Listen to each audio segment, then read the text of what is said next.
alladzi bi ni'matihi tatimmu shalihat. Segala puji bagi Allah Jalla Jalaluh yang karena nikmatnya kebaikan-kebaikan menjadi sempurna. Dan karena rahmatnya niat-niat baik hamba dapat terlaksana. Kita berdoa memohon kepada Allah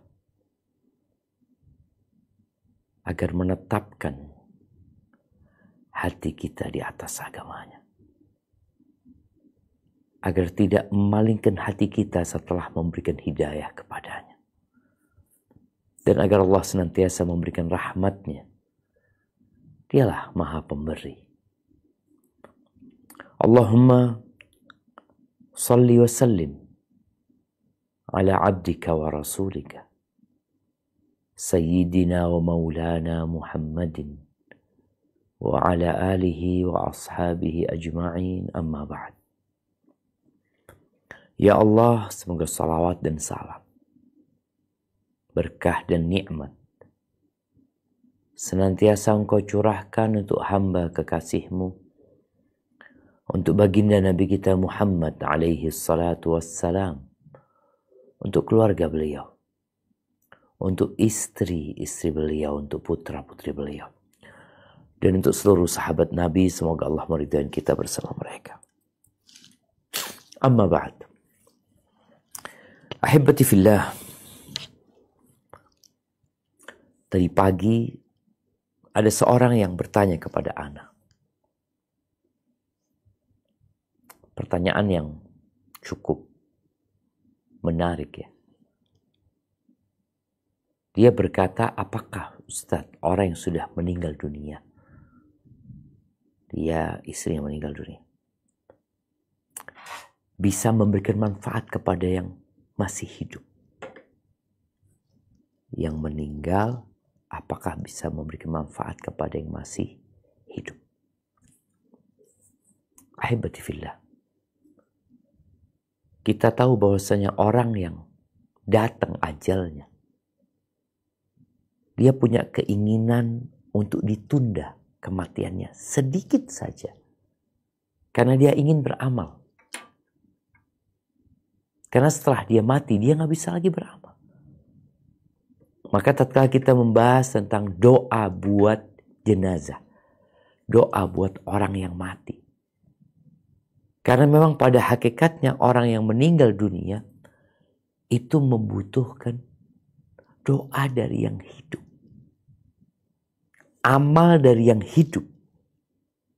Kalau bicara seperti bersedekah atas nama mayit, melunasi hutang-hutangnya, itu siapa yang melakukan? Orang yang hidup.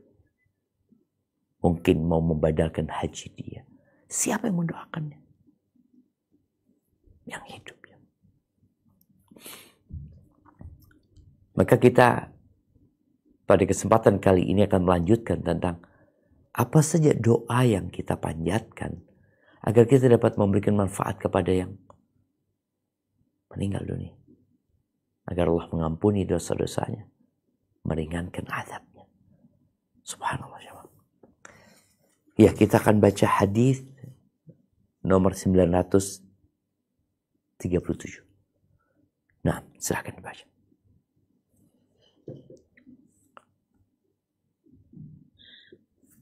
Bismillah, hadis nomor 937. Wa an Abi Hurairah radhiyallahu anhu qala sami'tu Rasulullah sallallahu alaihi wasallam yaqul idza salaitum 'alal mayyit fa akhlisu lahu du'a, rawahul Abu Daud.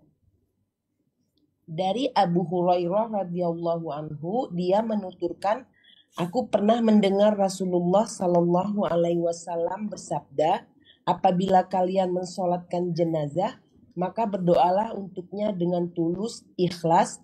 Hadis riwayat Abu Daud. Masya Allah jemaah. Ya, maksud dari hadis ini adalah mengkhususkan doa untuk dia, untuk si mayit ini. Jangan doanya kemana-mana. Ini orang meninggal dunia, Kemudian kita berdoa bebas ya.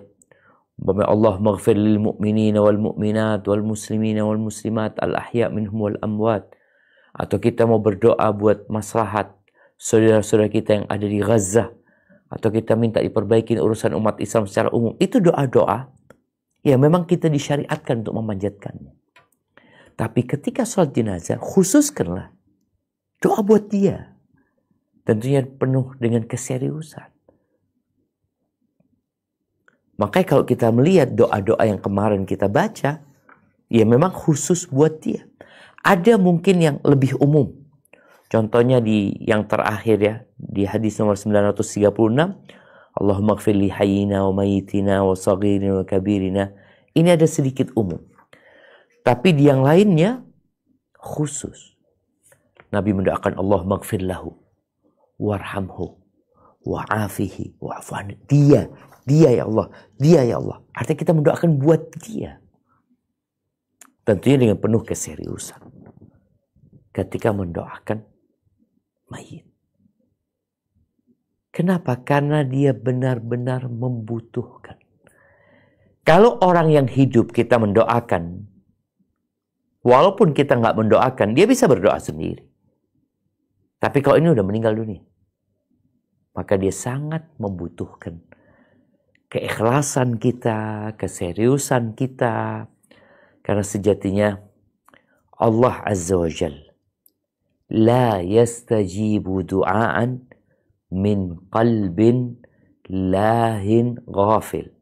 Allah tidak mengabulkan doa yang bersumber dari hati yang lengah dan lalai. Yang lengah dan lalai. Asal baca tanpa ada keyakinan dan keseriusan dalam apa yang dia pinta.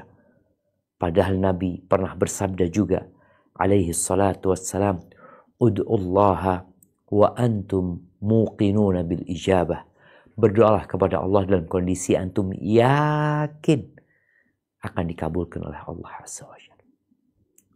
Nah, ini berkaitan dengan ikhlas dalam berdoa.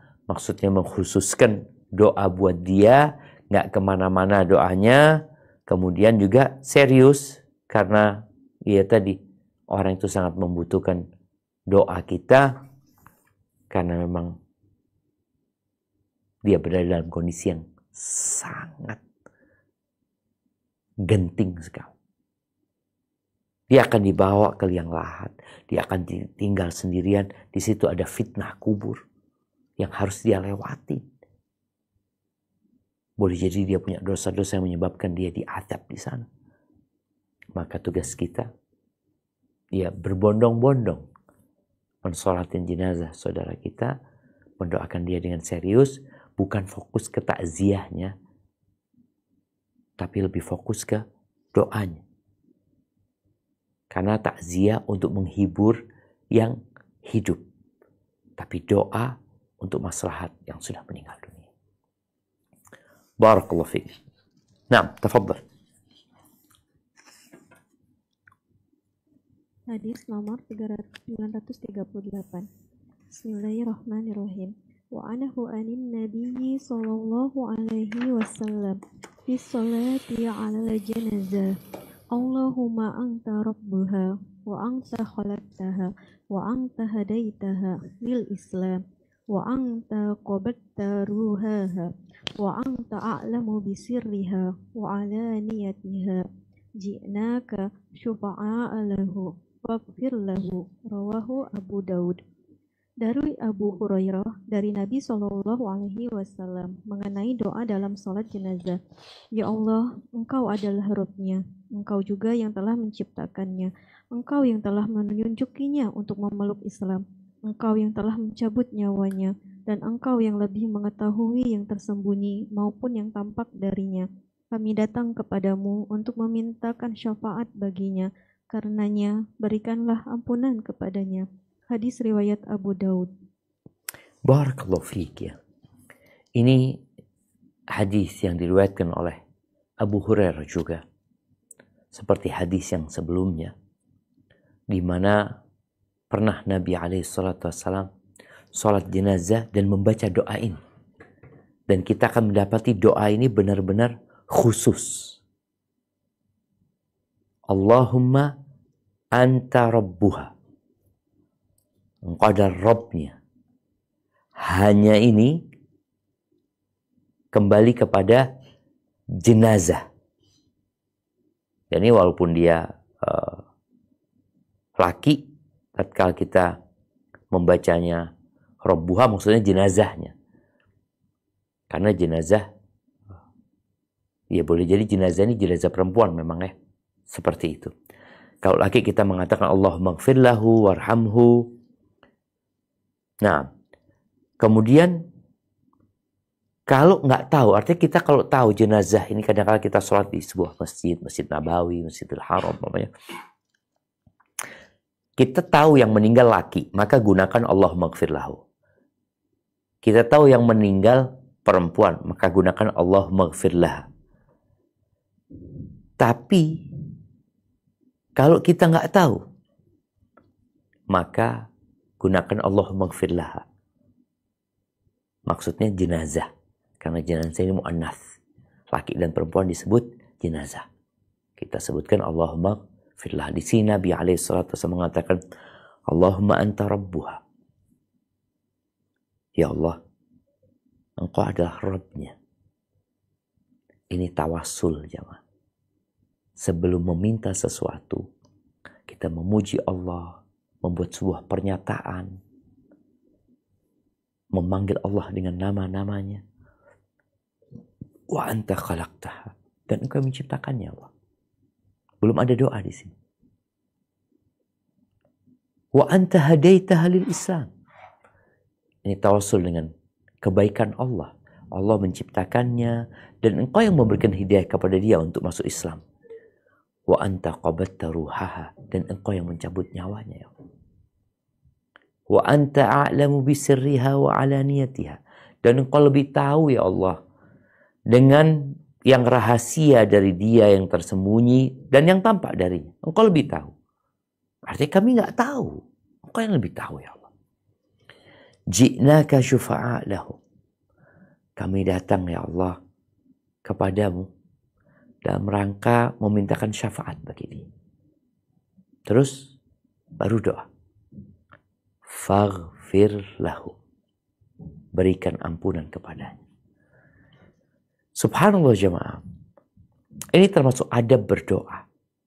Yang terkadang kita terburu-buru berdoa. Langsung minta.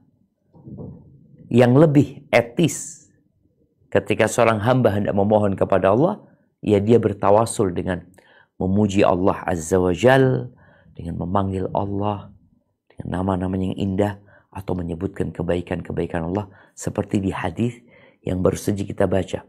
Bagaimana Nabi SAW menyebutkan tentang hubungan hamba ini dengan Allah, antara rabbuha, tentang apa yang Allah lakukan dengan hamba ini. Engkau yang menciptakannya, Engkau yang memberikan hidayah kepadanya, dan Engkau yang mencabut nyawanya, dan Engkau yang lebih tahu ya Allah dengan dia. Baru setelah itu memohonkan buat yang meninggal dunia. Baik, kita lanjutkan.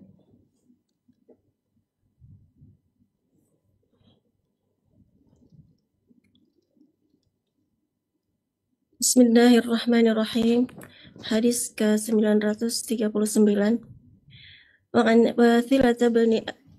Wathilah bin al-Asqa'i radhiyallahu anhu qala shalla bina Rasulullah sallallahu alaihi wasallam ala rajulin minal muslimin fasami'tuhu yaqul Allahumma inna fulabana fulan fi dhimmatika wa habli jiwarika faqihi fitnatal qabr wa adhaban nar wa anta ahlul wafa'i wal hamd Allahumma faghfir lahu warhamhu innaka anta al-ghafurur rahim. Rawahu Abu Dawud. Dari Wathilah bin al-Asqa'i radhiyallahu anhu berkata, Rasulullah sallallahu alaihi wasallam mengimami kami untuk mensalati seorang muslim yang meninggal.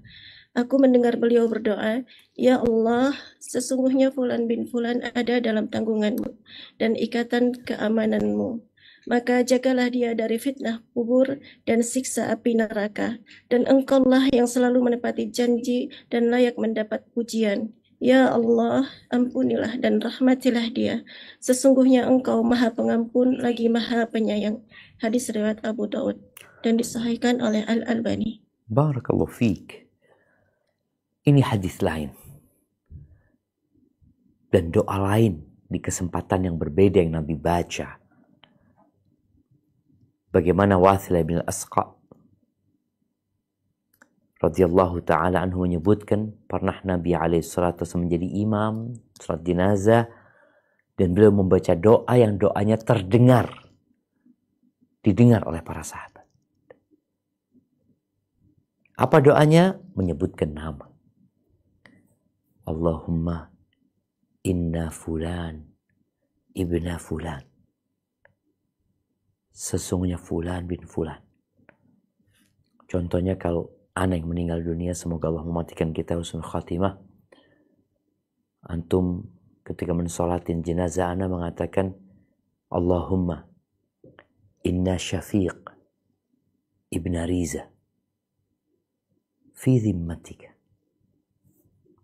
Sesungguhnya Syafiq bin Riza berada dalam tanggunganmu. Ini Nabi alaihissalatu menyebutkan bahwa fulan bin fulan berada dalam tanggunganmu ya Allah. Wa habli jiwarika. Dan dia berada di tali perlindunganmu. Faqih ini menyebutkan posisi siapa yang dia doakan. Yang pertama namanya Fulan bin Fulan. Kondisi dia berada dalam perlindungan Allah, berada dalam tanggungan Allah, baru setelah itu berdoa. Faqihi fitnatul qabri. Selamatkan dia dari fitnah kubur. Para ulama menyebutkan bahwa yang dimaksud dengan fitnah kubur adalah pertanyaan dari Munkar dan Nakir, di mana seorang akan ditanya, Man Rabbuk, Ma Dinuk, Man Nabiyuk. Itu fitnah, itu ujian, itu cobaan di dalam kubur. Maka selamatkan dia dari fitnah kubur. Wa adzab al-qabr. Dan selamatkan dia dari azab benar, dari azab neraka. Selamat di kuburan, dapat melewatin ujian dengan sukses dan berhasil, belum tentu selamat di neraka nanti. Maka minta lagi, wa azab benar. Selamatkan dia dari api neraka. Karena setiap orang kelak akan melewati neraka jahanam di atas sirat untuk menuju ke surga Allah Azza wa Jalla. Ada orang yang masuk surga tanpa hisab, tanpa azab. Tapi ada orang yang masuk surga, dia melewati hisab dan diproses serta diazab.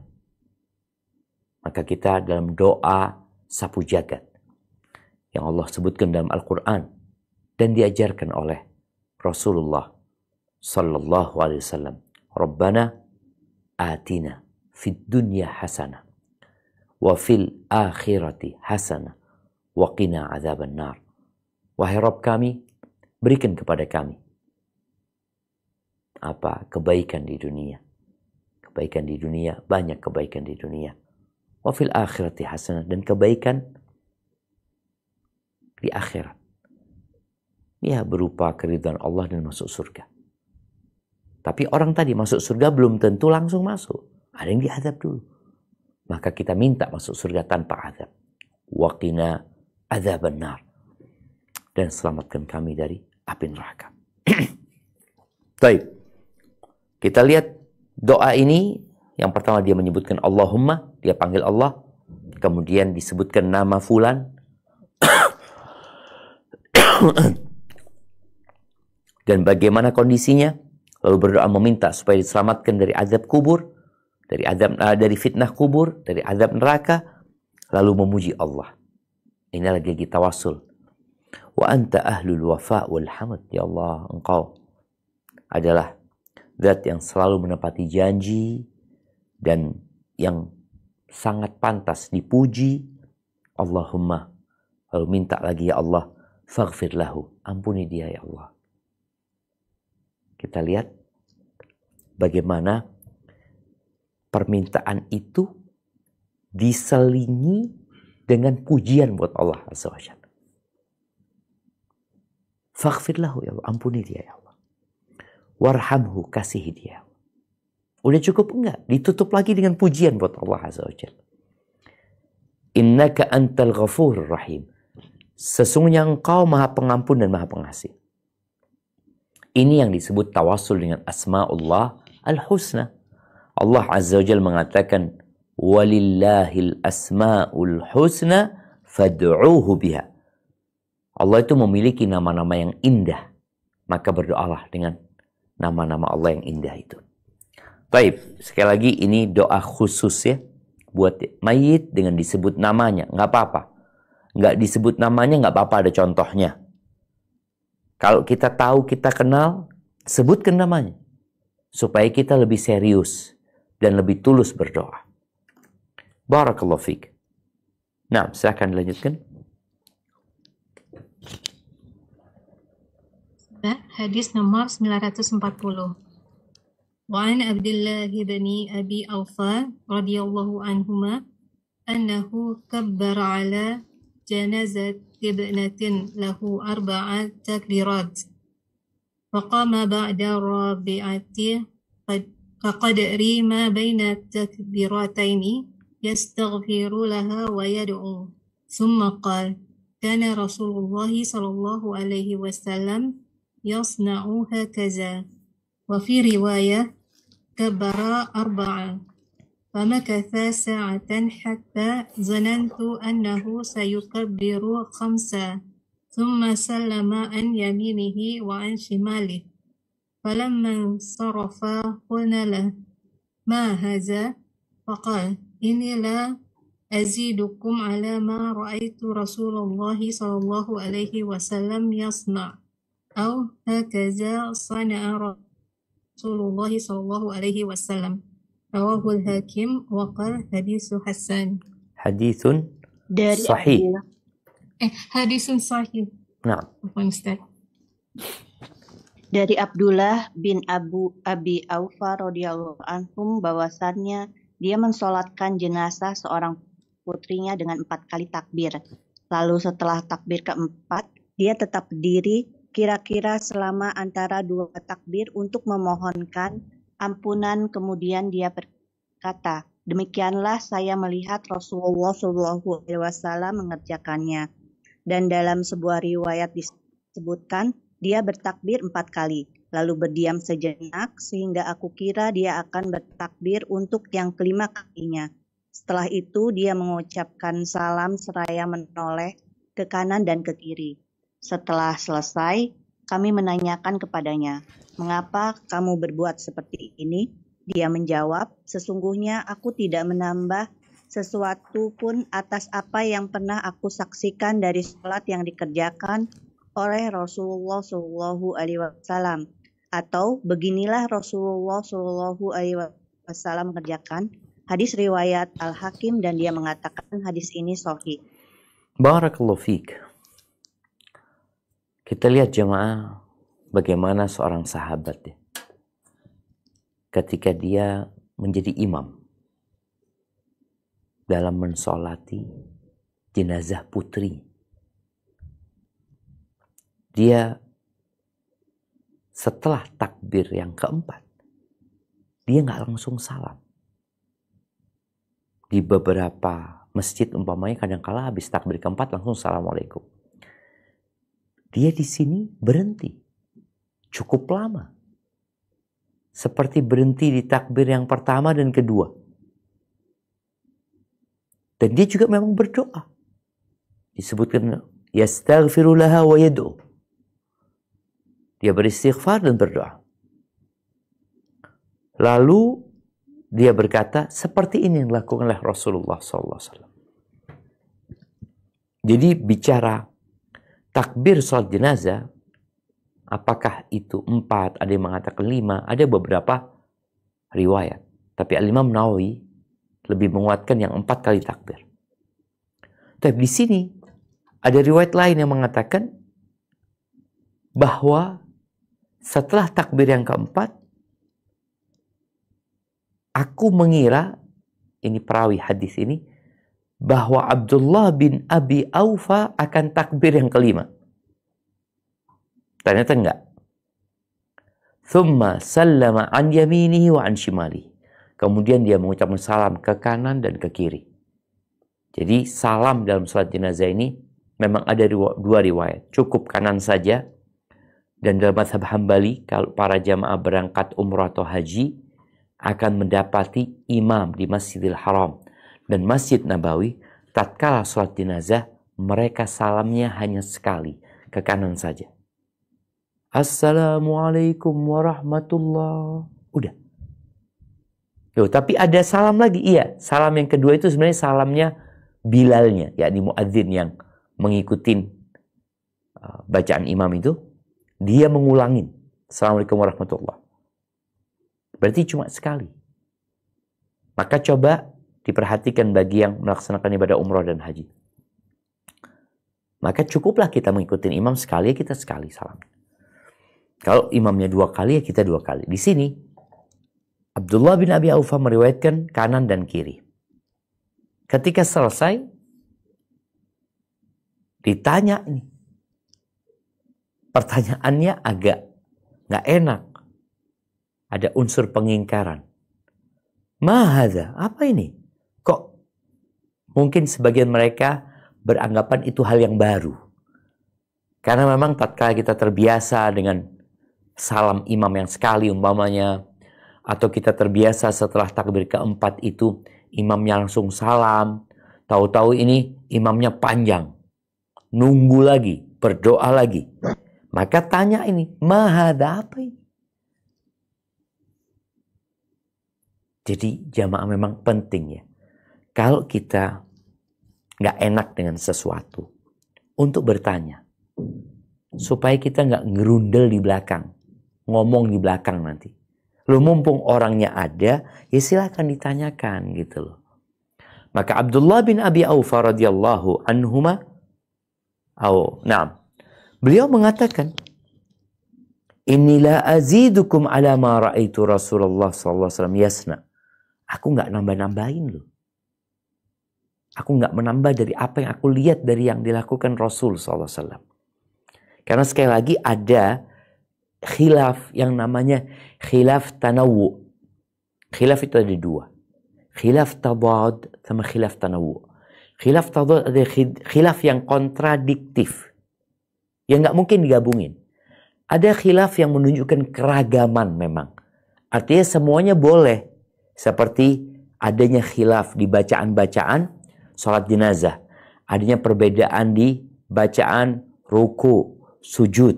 Itu khilaf tanawu yang menunjukkan keberagaman dan semuanya boleh dilakukan. Namun orang yang nggak tahu maka dia akan mengingkari.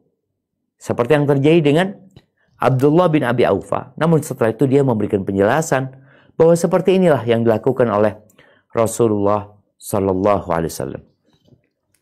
Jamaah rahimakumullah, ada beberapa permasalahan sebelum kita berpindah bab ya. Kita masih di bab sholat jenazah berkaitan dengan masbuk. Bagaimana hukumnya orang yang masbuk sholat jenazah? Ketika dia datang, imamnya sudah takbir yang ketiga. Takbir pertama, baca Al-Fatihah. Takbir kedua, baca sholawat buat Nabi alaihi salatu wassalam. Takbir ketiga, baca doa. Dia masuk ke takbir yang ketiga. Allahu Akbar. Apa yang dia baca? Apakah dia mengikuti imam? Karena kondisinya imam di takbir tersebut sedang membaca doa. Atau buat dia itu takbir yang pertama, sehingga dia mengikuti urutan dia membaca Al-Fatihah. Di sini ada khilaf di antara para ulama. Sebagian mengatakan, ya dia ikut bacaan imam. Imam di takbir yang ketiga berarti dia baca doa. Kemudian nanti takbir keempat baca doa lagi. Imam mengucapkan salam, engkau jangan salam. Engkau lanjutkan. Takbir ketiganya dihitung takbir yang pertama. Maka dia baca Al-Fatihah. Kemudian takbir keempatnya baca sholawat. Sehingga dia melaksanakan semua doa-doa yang seharusnya dibaca ketika sholat jenazah. Tapi ada pendapat yang lainnya mengatakan enggak. Karena dia takbir yang pertama, maka buat dia itu takbir yang pertama walaupun imam takbir yang ketiga. Nanti imamnya takbir yang keempat, buat dia itu takbir yang kedua, maka dia baca sholawat buat Nabi SAW. Kemudian baru dia takbir yang ketiga membaca doa, takbir yang keempat baca doa, kemudian salam. Namun harus dipastikan jangan sampai dia tetap sholat, jenazahnya udah diangkat.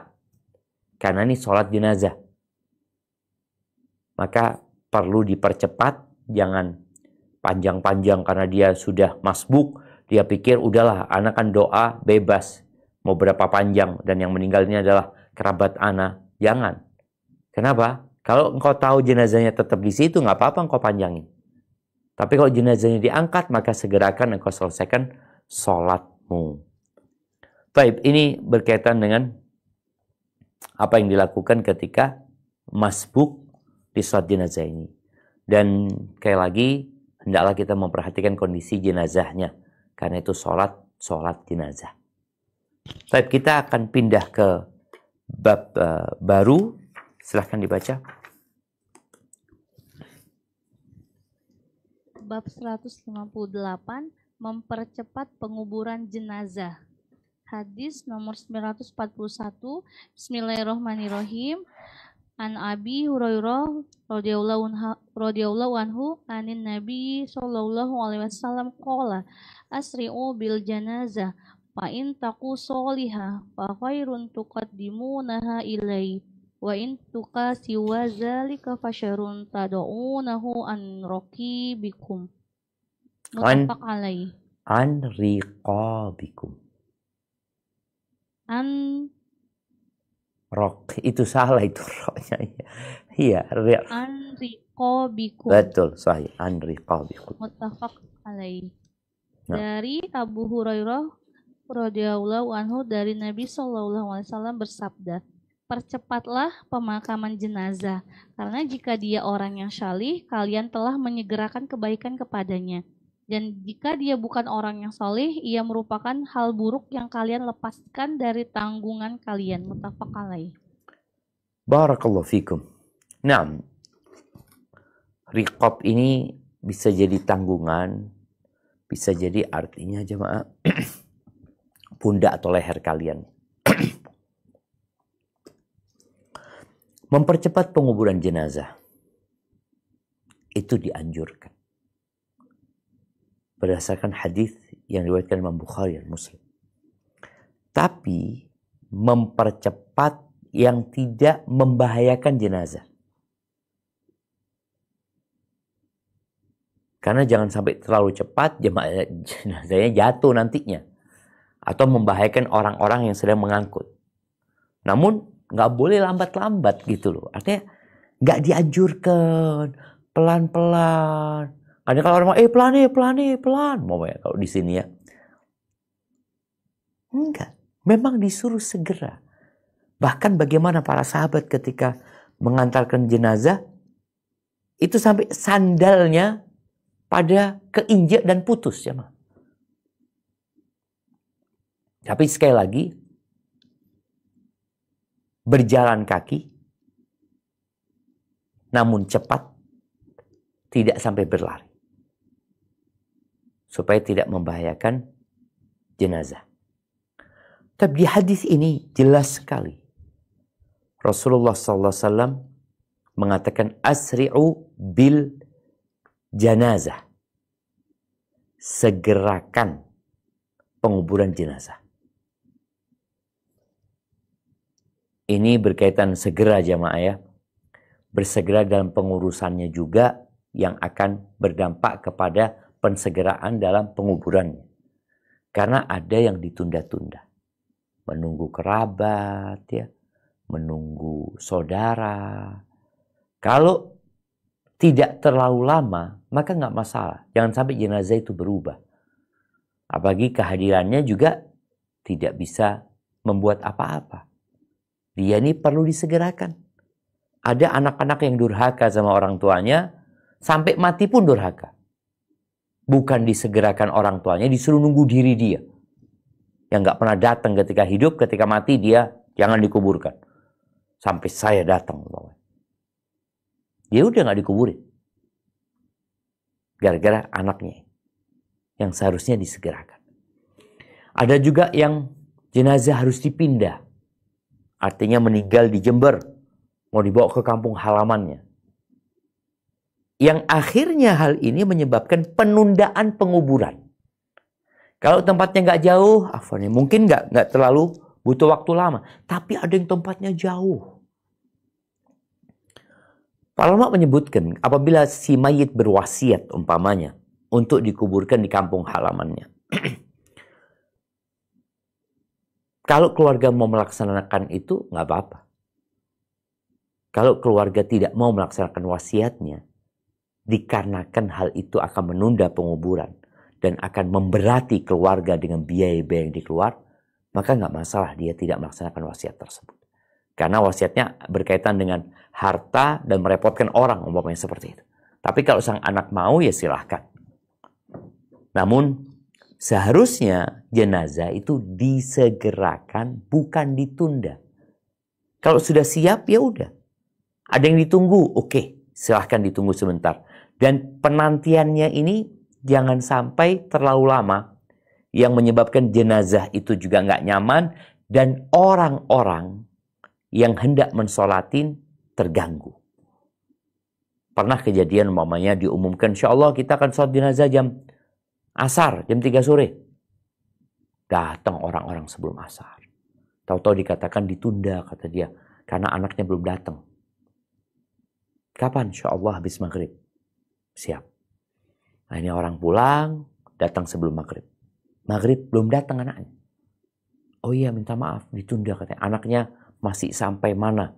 Kira-kira 2 jam lagi akan nyampe. Karena tadi ada macet ini dan itu. Akhirnya nih orang-orang pulang, nggak balik. Bagaimana tuh anak? Nih anak bagaimana? Menunda pemakaman jenazah orang tuanya. Kemudian menyebabkan orang-orang yang seharusnya mensolatin orang tuanya pada pulang. Apabila memang mau menunda, maka tolong tetap disolatin sama jamaah yang sudah datang. Umpamanya sudah diumumkan akan disolatin asar. Ya udah solatin asar itu. Tapi penguburannya udah nunggu anaknya. Karena kita tahu tentang fadilah mensolatin jenazah dan bagaimana mereka dapat memberikan syafaat kepada yang meninggal dunia. Ini perlu menjadi catatan.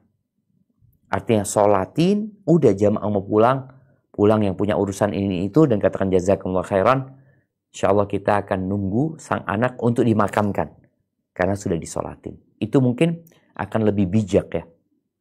Kemudian di hadis ini Nabi SAW menyebutkan kalau jenazah yang diangkat itu adalah orang yang soleh, maka itu adalah kebaikan yang kalian segerakan. Loh, dia itu orang baik. Tempatnya sudah bukan di muka bumi ini. Tempatnya dia di perut bumi. Maka segerakan dia ke sana. Karena dia akan mendapatkan kenikmatan. Tapi kalau dia orang yang buruk, maka keburukan yang kita letakkan dari pundak kita. Udah segera kita turunkan sudah. Tapi kalau ada orang yang pelan-pelan ya, yang kadang kala sampai, itu ketika pelan semakin capek jamaah. Apalagi kalau nggak ada yang gantiin ya. Kalau nggak ada yang gantiin, terus orang nggak mau cepat, ya akhirnya merepotkan lagi. Merepotkan yang mengangkut dan menyusahkan yang meninggal dunia. Barakallahu fiik. Nah, saya akan lanjutkan.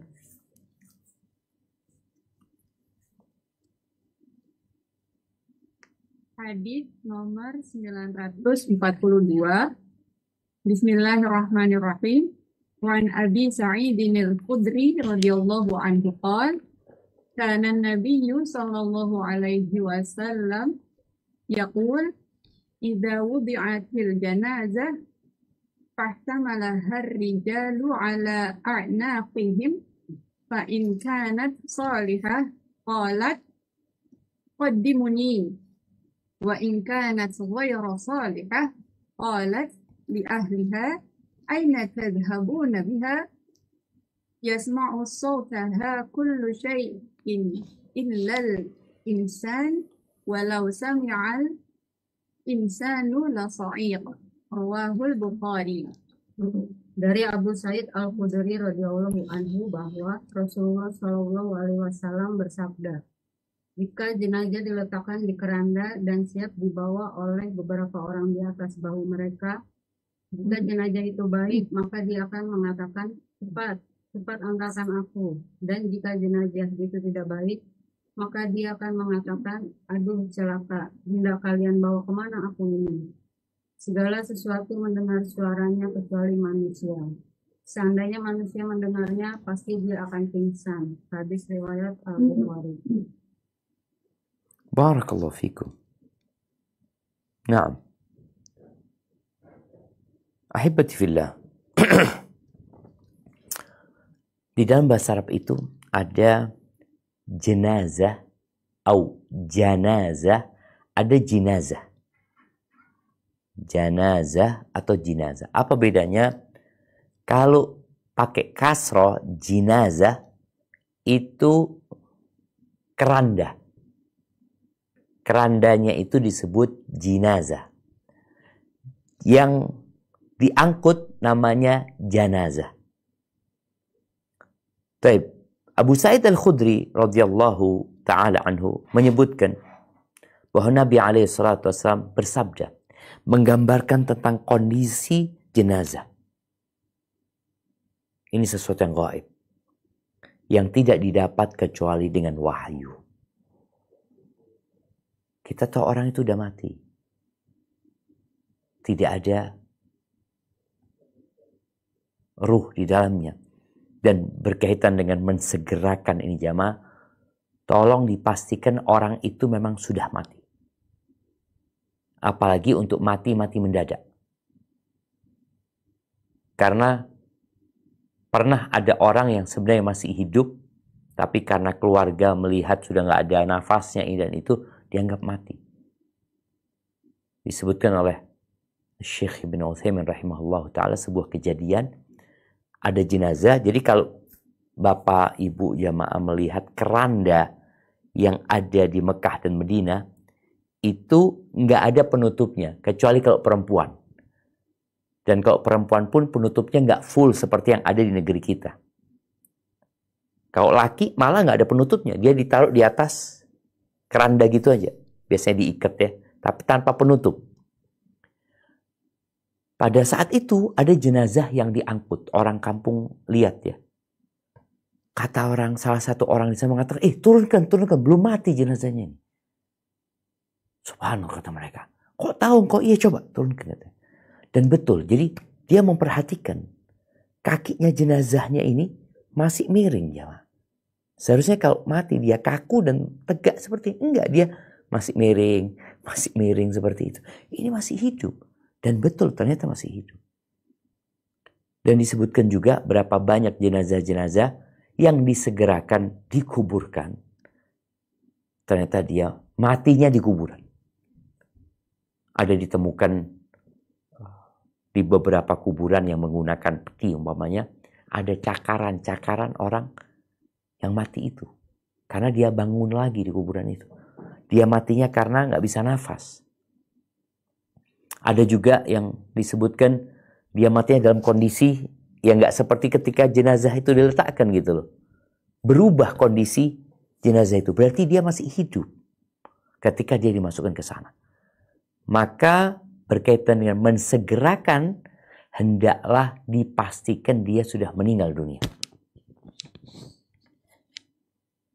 Baik, kembali kepada hadis ini. Apabila jenazah itu telah diletakkan dan dibawa, digotong oleh lelaki-laki di atas bahu mereka. Kalau dia orang soleh, dia akan berbicara. Qaddimuni. Segerakan aku, segerakan aku. Wa in kanat ghaira salihatin. Kalau ternyata dia nggak soleh, qalat di ahliya, dia akan berkata buat keluarganya. Nah, ana akan pastikan, soalnya di buku bahasa Arab yang ana baca ada tambahan setelah qalat li ahliha ya wailaha. Coba ditambahkan di sini ya wailaha. Karena di terjemahannya ada.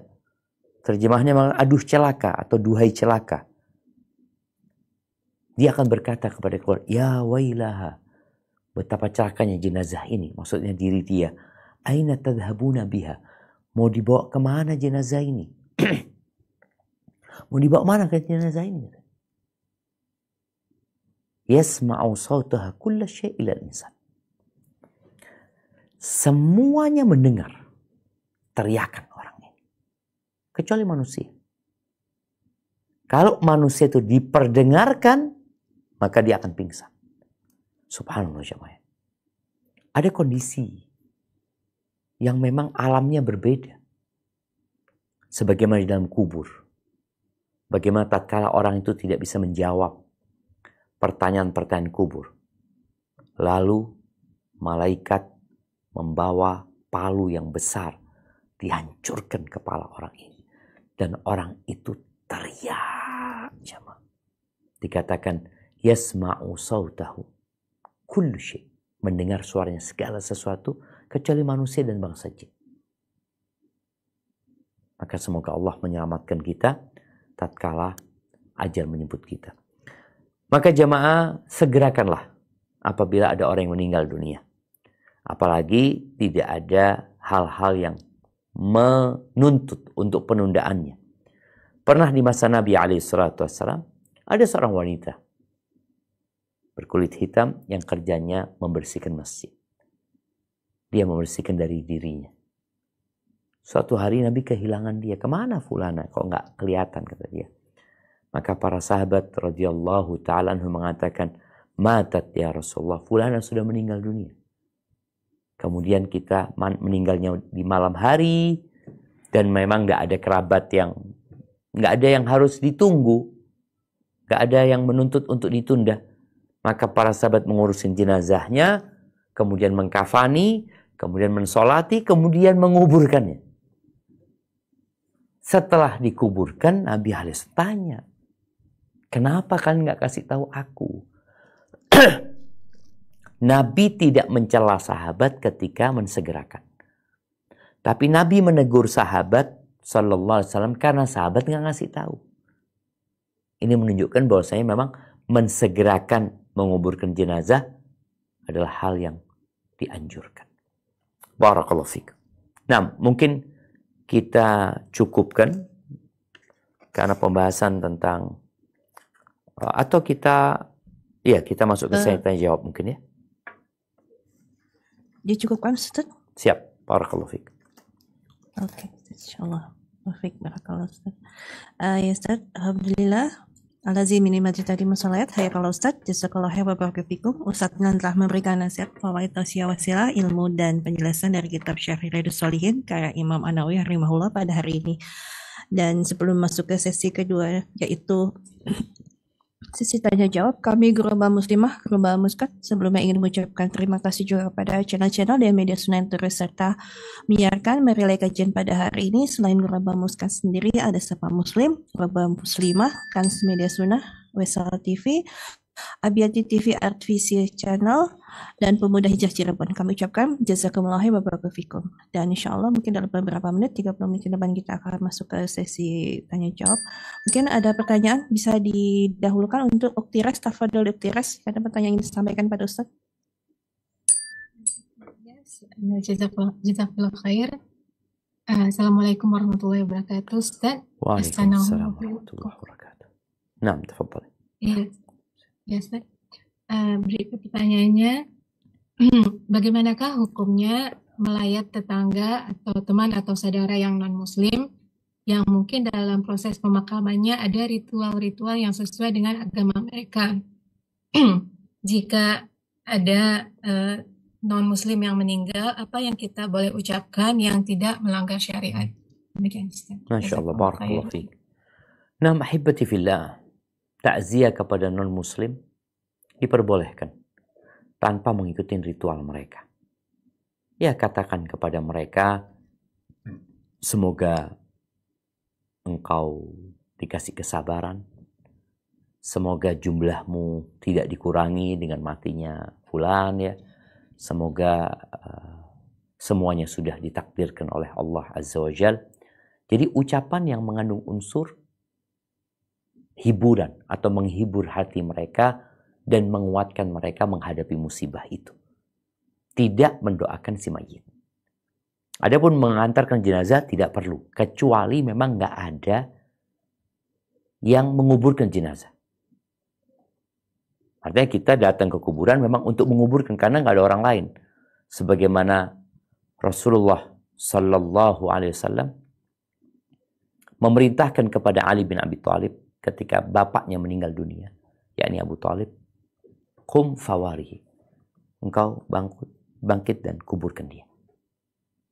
Jadi kita sebagai sesama muslim, kita sebagai sesama warga di perumahan tersebut, atau ada kerabat tadi yang non muslim, maka kita datang untuk bertakziah, menghibur keluarganya tanpa mengikuti ritual mereka. Adapun berangkat ke kuburan maka tidak perlu, ya, bahkan sebenarnya melarang hal itu kecuali dalam kondisi memang dia ada peran di sana, dia hendak menguburkan orang itu. Karena kalau bukan dia nggak ada orang lain gitu umpamanya. Itu wallahu a'lam bishawab. Nah. Barakallahu fiik. Tafadhol di Muskat, jika ada pertanyaan bisa diajukan kepada Ustadz langsung. Pencet, Bu, dipencet ini ya, Bu. Ya, sebentar, Ustaz. Assalamualaikum warahmatullahi wabarakatuh. Waalaikumsalam warahmatullahi wabarakatuh. Yang pertama tentang salat jenazah. Bagaimana kalau kita ingin memberikan atau melakukan salat jenazah bagi saudara atau rekan yang meninggalnya jauh jaraknya. Seperti sekarang kami berada di Muscat, kemarin saya baru kehilangan seorang kawan yang meninggal di Jakarta. Berita peninggalannya itu saya terima 8 jam setelah beliau meninggal gitu. Keinginan saya ingin sekali menyembahyangkan gitu. Nah, ini bagaimana aturannya bagi kami tentang hal itu. Lalu yang kedua tadi mengenai pemakaman, ya. Ini saya kebetulan di keluarga sudah beberapa kali memiliki saudara yang meninggal di luar tanah air. Ada satu bibi saya meninggal di Belanda. Untuk pengangkatan jenazahnya saja memerlukan waktu karena ada aturan setempat. Nah, sesudah dari sana tiba di Jakarta, kami tergesa-gesa tanpa mengindahkan umpatan-umpatan dari saudara-saudara ingin dibuka, ingin melihat dan sebagainya. Kita bawa ke pemakaman keluarga di Purwakarta. Kesulitan kami ketika di Purwakarta itu adalah membuka peti jenazah. Rupanya di Belanda itu dibuat sedemikian rupa, sekrupnya itu. Di sini tidak ada semacam obeng untuk membukanya gitu. Jadi itu makan waktu sampai kurang lebih 3 jam. Allahu Akbar. Sebelum kita bisa menguburkan tante gitu di lubang yang sudah disediakan dan sebagainya macamnya. Nah, itu menurut aturan agama kita seharusnya bagaimana? Terima kasih. Masya Allah, barakallahu fiik. Iya. Yang pertama berkaitan dengan pertanyaan pertama. Salat gaib. Memang ada 2 pendapat para ulama berkaitan dengan hukum salat gaib ini. Rasulullah SAW pernah salat gaib kepada Najasyi. Namun setelah itu nggak ada riwayat Nabi mensolatin sahabat-sahabat yang meninggal dunia di luar kota Madinah. Akan tetapi kalau memang hendak melaksanakan salat gaib menurut pendapat yang membolehkan, ya boleh saja dia melakukan salat gaib. Salatnya seperti salat jenazah biasa, 4 kali takbir. Walaupun yang lebih utama menurut ana, ya memperbanyak doa sebenarnya buat dia. Karena inti dari salat jenazah itu adalah doa. Namun salat jenazah ini menjadi fardu kifayah. Apabila di tempat itu sudah ada yang mensolatin, cukup, kita tidak perlu mensolatin. Kita memperbanyak doa buat dia. Tapi kalau umpamanya nggak ada yang mensolatin, seperti jenazah orang yang hilang mungkin di lautan, atau hilang karena gempa, udah nggak ada yang nyolatin dia. Ya sudah, kita sholatin dia. Walaupun secara gaib. Adapun bagaimana pelaksanaannya, seperti yang tadi disebutkan. Nah, berkaitan dengan pertanyaan kedua, mensegerakan jenazah. Tadi jenazah dari Belanda dipindah. Kalau itu merepotkan, seharusnya tetap dimakamkan di sana. Apabila di sana ada pemakaman umat Islam, tidak perlu dipindah sampai ke Indonesia. Namun kalau orang keluarga mau, ya ini lagi. Apa sebabnya, alasannya untuk memindahkan jenazah yang menyebabkan dia jadi tertunda pemakamannya? Belum lagi yang disebutkan berkaitan dengan peti matinya yang memang nggak bisa dibuka kecuali dengan teknologi atau dengan membutuhkan waktu yang panjang. Akhirnya tambah panjang lagi penundaannya. Jadi kalau bicara hukum Islam, ya disegerakan penguburan jenazah itu. Dan ahibati fillah, ya, sekarang ini dengan adanya handphone, ya, orang itu sibuk dengan dokumentasi. Yang akhirnya hal itu juga menunda penguburan jenazah. Hanya sekedar mau lihat wajahnya, mau difoto, kemudian mau disimpan. Yang dibutuhkan dia adalah doa. Yang dibutuhkan dia adalah disegerakan. Hadza wallahu a'lam bissawab. Nah. Barakallahu Ustaz, semoga dapat dipahami. Untuk Sentul, Tafadhali Sentul, jika ada pertanyaan yang ingin disampaikan kepada Ustaz.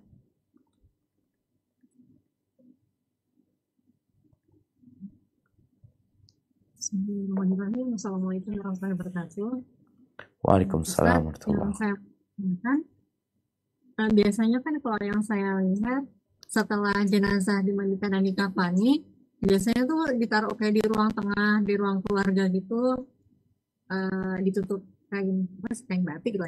Nah, terus yang lainnya tuh mungkin tamu-tamu melayat atau ada keluarga yang mau melihat wajahnya, atau nanti yang lain duduk enggak ngaji gitu kan.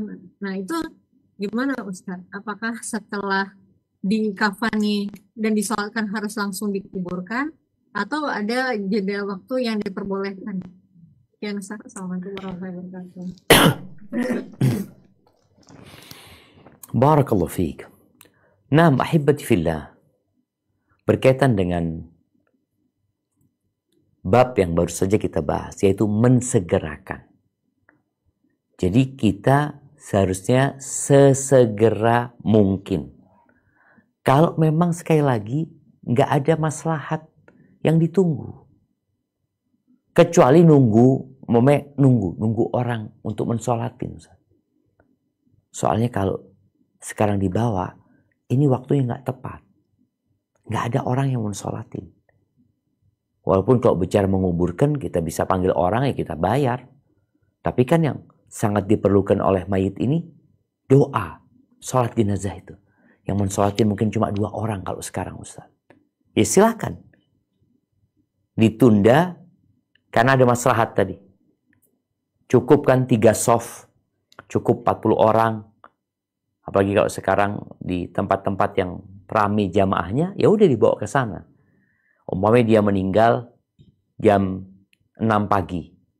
Jam 9 sudah siap jenazahnya. Tapi kalau dikumpulkan jam 9, ini nggak ada yang mensolatin kecuali sedikit. Maka kita tunda waktu zuhur. Di waktu zuhur, orang pada sholat zuhur, orang pada istirahat dari kerja, ada banyak yang mensolatin. Jadi intinya penundaan itu disebabkan hal-hal yang maslahat buat si mayit. Maslahat buat si mayit tersebut. Sehingga nggak ada masalah. Umpamanya tadi ada yang ditunggu tapi tidak butuh waktu lama dan penantiannya insya Allah maslahat buat mayit, nggak ada masalah. Tapi kalau nggak ada, ya udah dibawa ke kuburan. Namun sekali lagi, buat yang mati mendadak, tolong dipastikan kalau dia benar-benar meninggal. Jangan sampai sebenarnya dia masih hidup, dia masih bisa ditolong dengan ya mungkin apa istilahnya kejut. Ya alat kejut jantung itu, ya kemudian bisa hidup kembali. Ya memang dia masih hidup, bukan hidup kembali. Dia masih hidup sebenarnya. Hadza wallahu a'lam bissawab. Nah. Barakallahu fiik Ustaz. Mungkin ada pertanyaan yang ingin disampaikan oleh Ukti Uut. Tafadhol Ukti Uut. Ya, Jazakallah khair Ukti Tias. Assalamualaikum warahmatullahi wabarakatuh Ustaz. Ahsanallahilaikum. Barakallahu fiik. Nah. Ini ada pertanyaan titipan Ustaz. Saya bacakan Ustaz. Waktu ayah saya meninggal, banyak sekali yang mensolati. Alhamdulillah sampai lebih dari 3 barisan, bahkan sampai memenuhi masjid. Yang menjadi pertanyaan Ustadz, pada saat memandikan jenazah ayah, keluarga kami dalam keadaan awam ilmu agama. Jadi anak-anak dan ibu juga memandikan ayah. Apakah ini akan menjadi dosa bagi kami dan ayah kami karena ketidaktahuan kami? Dan yang kedua, saya pernah mendengar, apakah benar dosa-dosa akan diampuni jika yang mensolati lebih dari 3 barisan, Ustadz? Yang ketiga, apakah ayah saya termasuk syahid karena meninggal dalam keadaan bekerja, karena meninggal di tempat kerja dan masih memakai pakaian kerja saat itu, Ustadz? Jazakumullah khair, barakallahu fikum. Masya Allah, barakallahu fiik. Nah, ahibati fillah. Yang pertama, kalau bicara kebodohan atau ketidaktahuan yang disengaja, maka akan dihisab. Orang itu sebelum beramal hendaklah berilmu. Kita terus terang menyayangkan sekali di masyarakat ya. Bagaimana laki-laki memandikan wanita, wanita memandikan laki-laki. Padahal yang boleh memandikan lawan jenis itu hanya yang berpasangan suami istri. Anak nggak boleh mandikan ibunya. Ibu nggak boleh memandikan anaknya. Sudah baligh ya. Yang laki dimandikan oleh yang laki, yang perempuan sama yang perempuan. Tapi kalau itu sudah terjadi dalam memperbanyak istighfar. Karena itu terjadi disebabkan bukan ketidaktahuan, karena ketidakmauan menuntut ilmu kadangkala. Sedangkan alhamdulillah kita berada di negeri yang penuh dengan para ulama, atau memang ada kondisi ya sebagian orang-orang yang ditokohkan nggak ngerti juga masalah itu. Semoga Allah mengampuni sehingga dia diperlukan untuk memperbanyak istighfar, memohon ampun kepada Allah Subhanahu wa taala. Taib, itu pertanyaan pertama. Lanjutannya apa kok lupa? Hah? Ini Ustadz, kalau yang mensolatkan lebih dari 3 barisan, apakah diampuni dosa-dosanya? Siap. Ya ada 2 lagi tadi berkaitan apakah dia mati syahid sama urusan jumlah jemaah yang mensolatin. Beberapa riwayat menyebutkan 40 orang. Beberapa riwayat menyebutkan 3 baris. Makanya kalau jumlah jamaahnya nggak banyak, umpamanya softnya panjang. Satu soft itu 20 orang. Tapi yang nyolatin cuma 20 orang. Jumlahnya nggak sampai 40. Ya sudah. 20 orang itu dibagi 3 baris. Sebagaimana yang sudah kita bahas, bahwasanya para sahabat itu membagi jumlahnya nggak banyak, udah 3, 2, 2 umpamanya seperti itu. Supaya mendapatkan syafaat dari 3 baris orang yang mensolatin ini. Apakah orang tuanya mati syahid? Yang pertama berkaitan dengan mati pada kondisi kerja. Rasul SAW menyebutkan memang orang yang bekerja mengais rizki dalam rangka memberikan nafkah kepada orang tuanya atau kepada anak-anaknya yang masih kecil atau dalam rangka menjaga kehormatan dirinya, fahuwa fi sabilillah, maka dia di jalan Allah. Tapi bukan berarti dia mati syahid. Mati syahid ada ketentuannya disebutkan sama Nabi SAW. Ini syahid akhirat ya. Karena syahid itu ada syahid dunia, ada syahid dunia akhirat. Nah, syahid dunia atau syahid akhirat sama syahid dunia akhirat. Syahid akhirat itu ya yang Nabi SAW menyebutkan orang yang mati sakit perut, orang yang mati tenggelam, orang yang mati terkena reruntuhan, maka dia disebut syahid. Tapi nanti di akhirat. Di dunia ya enggak, dia matinya biasa. Artinya orang yang mati syahid itu di dunia tidak dimandikan, tidak disolatin, ya udah dikuburkan seperti itu. Adapun orang yang hukumnya mati syahid di akhirat nanti, tetap dia seperti orang yang mati biasa sebenarnya. Orang yang mati sakit perut, seorang wanita yang mati melahirkan umpamanya, ya dia disikapi seperti orang mati biasa. Namun semoga di akhirat dia dapat ya bagian pahala orang yang mati syahid. Yang mati di medan perang maksudnya. Hadza wallahu a'lam bissawab. Nah. Barakallahu fiik, Ustaz, belum dapat dipahami. Yang khususnya sudah bertanya, tafadhali mungkin dari Muskat masih ada pertanyaan yang disampaikan. Mungkin bisa ada 2 pertanyaan yang ingin disampaikan. Tafadhali Muskat. Assalamualaikum warahmatullahi wabarakatuh. Waalaikumsalam Ustaz, warahmatullahi wabarakatuh. izin bertanya mengenai dalil untuk mengirimkan Al-Fatihah atau ayat-ayat Al-Quran lainnya kepada orang yang sudah meninggal, menanyakan dalilnya. Kemudian yang kedua, ada titipan pertanyaan dari kawan mengenai ada anggota keluarganya yang meninggal saat COVID, jadi tidak dimakamkan secara Islam ya, secara protokol COVID, jadi saat itu. Nah terus dan di pemakaman massal, kemudian keluarganya berniat untuk memindahkannya ke pemakaman keluarga, jadi mau dipindahkan dengan lebih proper gitu. Apakah itu dibolehkan secara syariat? Afwan, berkaitan dengan tidak dimakamkan secara Islam maksudnya? Maksudnya dimakamkan secara protokol COVID gitu, Ustaz. Iya, langsung tapi kan tetap dia disolatin. Masa nggak disolatin? Ya tetap disolatkan, cuma yang maksudnya tidak dimandikan secara proper, dikafankan secara proper karena semuanya protokol COVID. Gitu. Siap. Itu pertanyaannya 2 itu saya. Terima kasih Ustaz. Siap, barakallahu fiik. Ahibati fillah, berkaitan dengan pertanyaan pertama, menghadiahkan pahala bacaan Quran kepada orang yang telah meninggal dunia, baik itu Al-Fatihah atau surat-surat lainnya. Ini masalah ada perselisihan di antara para ulama. Karena memang dalil-dalil yang ada itu berkaitan dengan bukan bacaan Al-Quran. Yang ada itu sodakoh buat mayit, ya. Kemudian haji buat mayit. Wallahu a'lam bishawab. Boleh jadi dari sinilah mereka mengkiaskan bolehnya menghadiahkan ketaatan itu kepada orang yang meninggal dunia. Mereka mengatakan bahwasanya ana baca Al-Quran umpamanya ya, ini bacaan ini ya Allah aku hadiahkan buat fulan.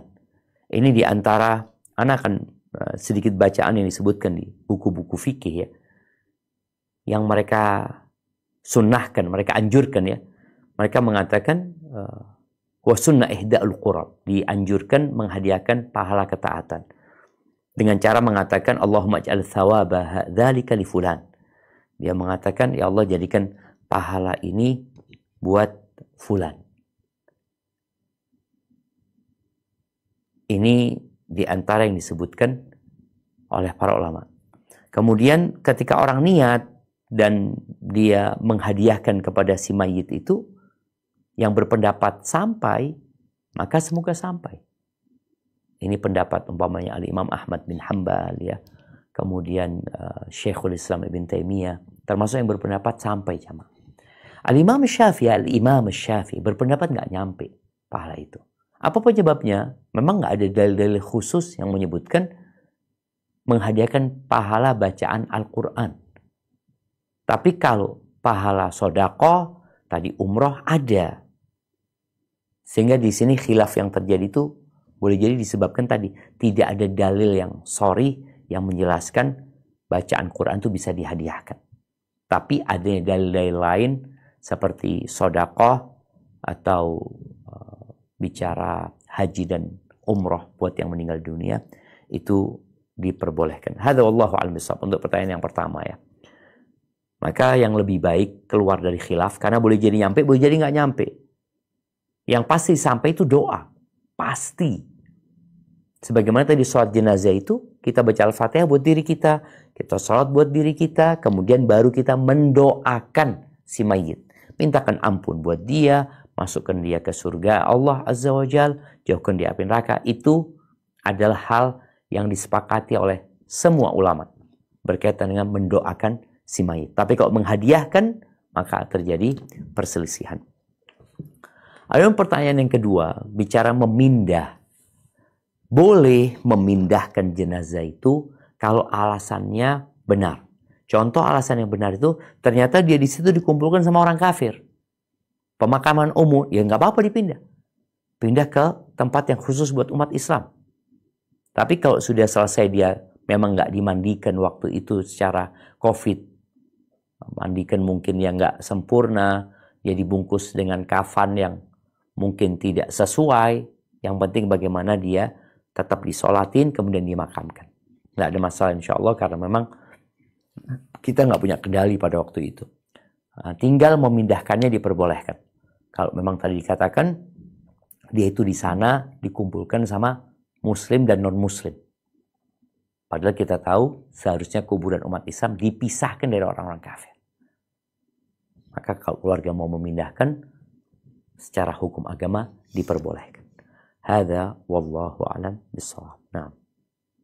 Barakallahu fiik, Ustaz. Ada pertanyaan ini, Ustaz. Ana coba bacakan, Ustaz, dari salah satu jamaah Zoom dari Ukti Zalummu Salamah. Pertanyaannya, Ustaz, bolehkah kita menyimpan foto seseorang atau anggota keluarga yang sudah meninggal? Misalnya dalam suatu foto keluarga ada salah satu anggota keluarga yang sudah meninggal, apakah harus dibuang atau dibakar? Mohon penjelasannya, Ustaz. Nah, ahibati fillah, bicara foto ini kembali kepada hukum foto itu sendiri. Baik foto buat yang hidup atau yang meninggal dunia. Yang berpendapat bahwasanya foto itu nggak apa-apa selama umpamanya tidak dipajang, ya.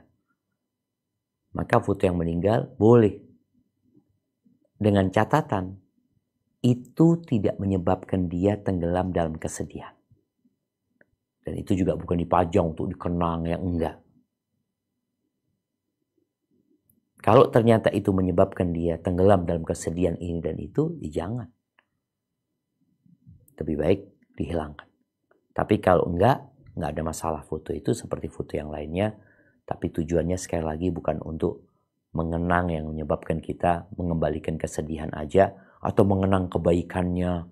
Setelah kita kalau lihat foto itu ya, khususnya foto para tokoh-tokoh agama umpamanya dipasang ini itu. Karena kita kalau ngelihat orang itu kita jadi semangat beribadah, nggak boleh.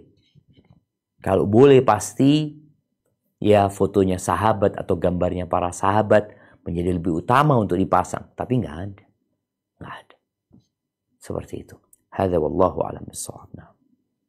Barakallahu fiik, Ustaz. Tafadhali, masih ada pertanyaan dari Muskat. Tafadhali untuk Ibu.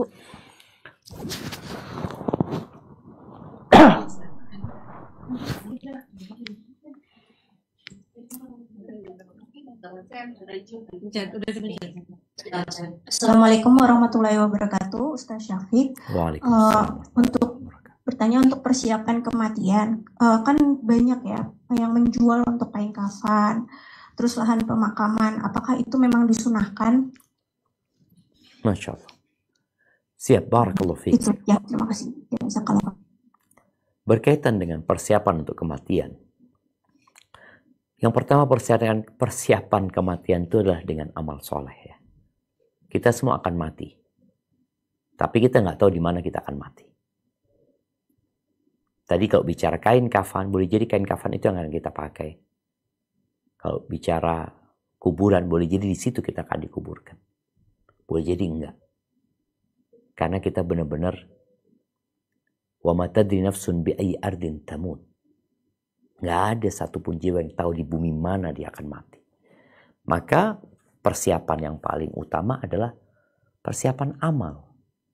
Rasulullah SAW ketika beliau melewatin kuburan bersama sahabatnya, beliau duduk bersimpuh sambil mengatakan limithli hadza fa'iddu.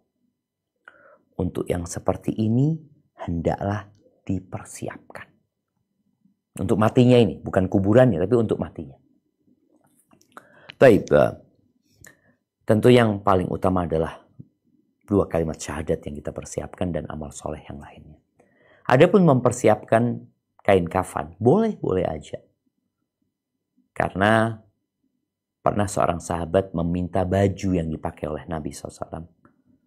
Nabi pakai baju dan Nabi senang ya. Tahu-tahu sahabatnya mengatakan, Uksunihi ya Rasulullah. Pakaikan ke aku ya Rasulullah. Maka Nabi buka, Nabi hadiahkan. Dicela sama para sahabat, kenapa engkau melakukan itu? Kata dia. Padahal Rasulullah SAW itu ya suka sama baju itu gitu loh. Kata sahabat ini, ya aku berharap jadi kain kafanku. Karena sudah dipakai Nabi, insya Allah dapat berkah jasadnya Rasulullah SAW. Dia ingin pakai menjadi kain kafan. Berarti sahabat ini mempersiapkan tuh kain kafannya. Nggak apa-apa dia mempersiapkan kain kafannya. Cuma sebenarnya kain kafan itu bukan kain khusus, kain kafan. Rasulullah SAW mengatakan bahwasanya sebaik-baiknya pakaian kalian itu adalah yang warna putih. Dianjurkan kita untuk pakai dan menggunakannya sebagai kafan. Tapi tidak harus warna putih. Sekarang Masya Allah, kain murah di mana-mana. Dulu enggak. Makanya Nabi SAW dikafankan di kain yang ada garisnya. Kemudian sebagian sahabat dia nggak warna putih gitu loh. Ihram juga warna putih umpamanya. Nggak harus warna putih. Sekarang aja kita bisa milih. Jadi kita bisa mengamalkan sunnah. Tapi kalau orang umpamanya dia meninggal dunia kemudian nggak punya kain kafan yang putih tadi, maka dia boleh sarungnya dipotong, bajunya dipotong, warna hijau, warna apa. Boleh dia. Jadi warna putih itu warna yang dianjurkan untuk menjadi kain kafan. Tapi bukan sebagai suatu keharusan ya. Jadi mempersiapkan juga boleh. Mempersiapkan kuburan juga boleh. Kalau memang, karena kita semua akan mati. Rasul SAW ketika beliau memakamkan Utsman bin Maz'un ya. Beliau memakamkan Utsman bin Maz'un. Kemudian beliau kasih tanda. Itu orang pertama dari kalangan muhajirin yang meninggal di kota Madinah. Beliau mengatakan alaihi salatu wasallam setelah meletakkan batu, hakadha ata'allamu qabra akhi.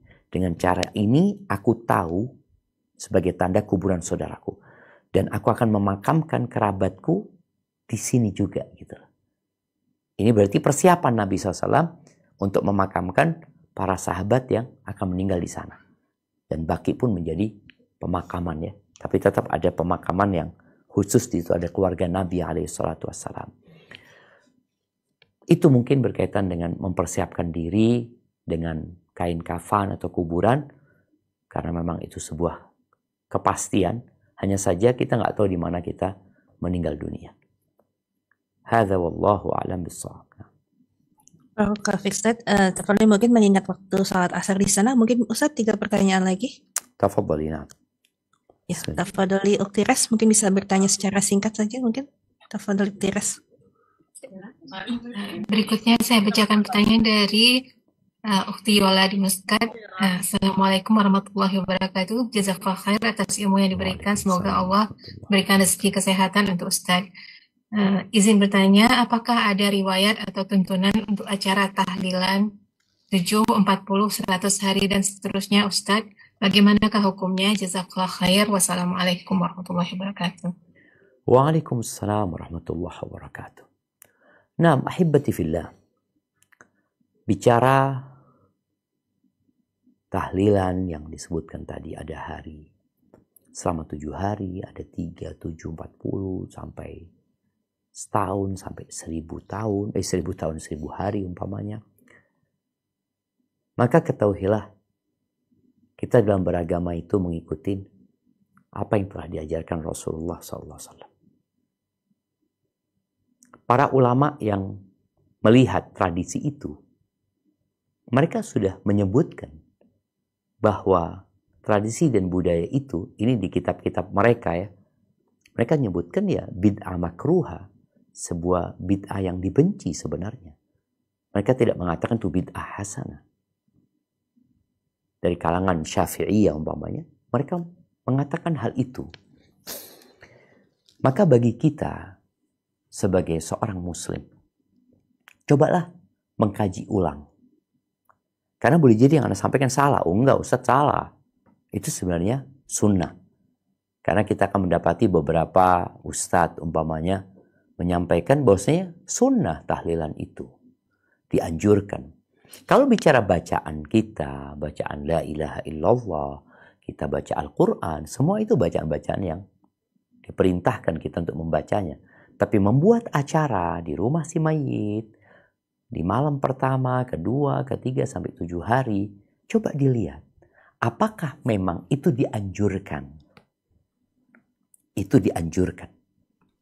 Kalau dianjurkan, ya kita akan amalkan. Bahkan mungkin, oh enggak ini wajib. Apalagi wajib. Kita wajib mengamalkannya.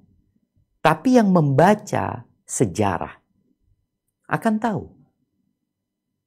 bahwasanya Rasulullah SAW ditinggal mati oleh istrinya Khadijah. Ditinggal mati oleh 6 putra-putrinya.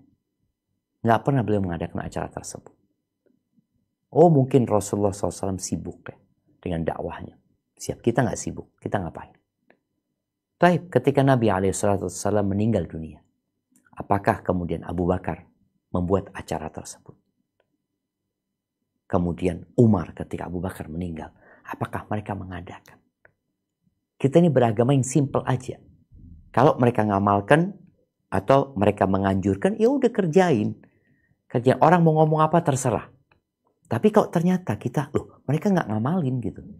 Bahkan tadi ulama ada yang memandang ini nggak diperbolehkan. Ya kita harus hati-hati.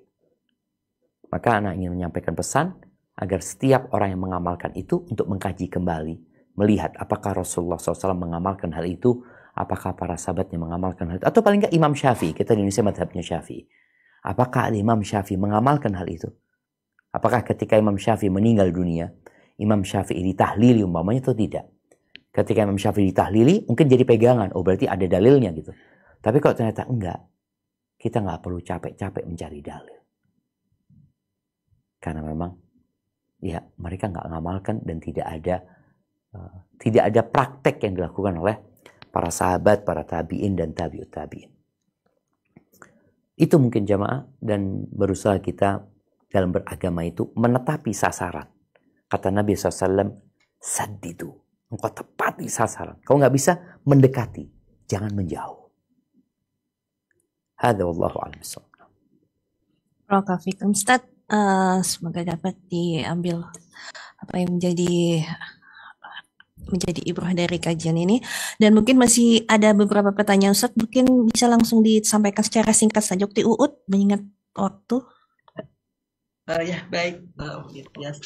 Bismillah, Assalamualaikum warahmatullahi wabarakatuh. Ustaz, ada pertanyaan dari jamaah Zoom. Yang pertama tentang apakah doa yang terbaik yang kita panjatkan untuk saudara atau teman kita yang terbaring koma, Ustadz? Bolehkah kita memasrahkan doa kepada Allah, misalnya dengan mengucapkan semoga Allah berikan yang terbaik untuknya, gitu, Ustadz? Kemudian yang kedua, apakah adakah dalil ketika saudara kita akan meninggal itu kita bacakan surat Yasin, Ustadz?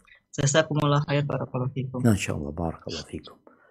Naam, ahibati fillah, berkaitan dengan yang pertama, ketika orang itu koma dan kondisinya memang harapannya sangat sempit, boleh-boleh aja kita meminta kepada Allah, Allahumma ahyihi in kanat lil hayatu khairan lahu. Ya Allah, hidupkan dia kalau hidup itu mati, kalau hidup itu baik buat dia. Hidupkan dia dan berikan kesembuhan kepada dia kalau itu baik buat dia. Tapi kalau memang engkau matian itu lebih baik buat dia, ya semoga dia dimatikan husnul khatimah.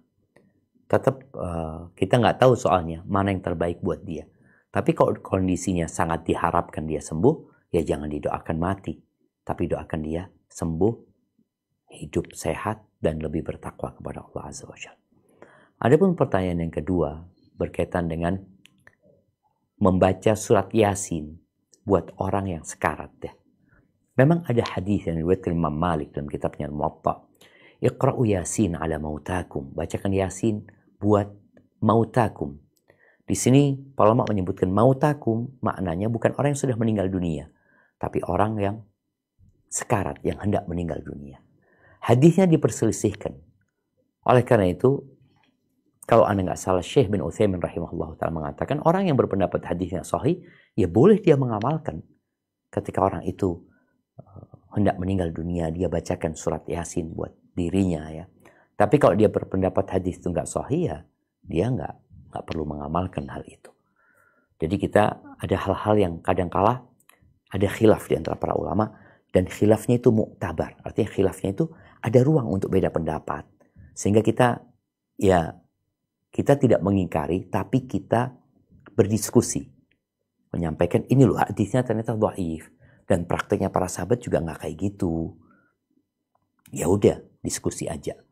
Ketika orang itu menerima, alhamdulillah. Kalau enggak ya, dan dia mungkin berpendapat hadisnya sahih, karena memang ada yang mensahihkan, ya silahkan. Hadza wallahu a'lam bishawab. Itu mungkin yang dapat Anda sampaikan. Kurang lebihnya mohon maaf. Yang benar dari Allah Jalla Jalaluh. Yang salah dari diri Anda pribadi. Allah dan Rasulnya terbebaskan dari kesalahan itu. Ana mohon undur diri. Subhanakallahumma bihamdika. Asyhadu an la ilaha illa anta astaghfiruka wa atubu ilaik. Wassalamualaikum warahmatullahi wabarakatuh.